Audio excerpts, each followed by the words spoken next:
રામાવત અટક છે મારી. અમે અહીંયા વર્ષોથી અમે 25 થી 30 વર્ષથી અમે આવી છીએ અહીંયા. અમે જે સાચી છે ને કે અહીંયા કામ આપણે જો આપણે માનતા કરીએ કે દાદા અમારું કામ થઈ જાય, તમારું કામ થઈ જાય, 100% તમારું કામ થઈ જાય, તમે માનતા નહીં કરો બરોબર.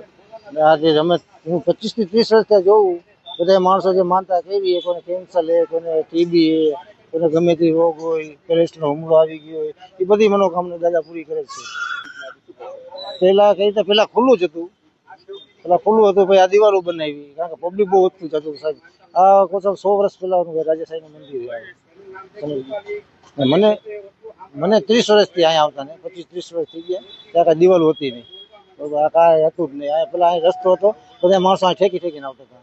દાદા બધાની મનોકામના પૂરી કરે છે. અહીંયા જો દૂધ, નારિયેળ, અગરબત્તી ને ઓલી તલની આવે એ બનાવીને ચડાવે. 3-4 વસ્તુ ચડાવે. 1-1.5 વાગશે ને એટલે ઓછી થઈ જશે, 4-5 વાગશે ને એટલે બધા આવશે. સવારે 4 વાગ્યાથી પબ્લિક ચાલુ થઈ જાય.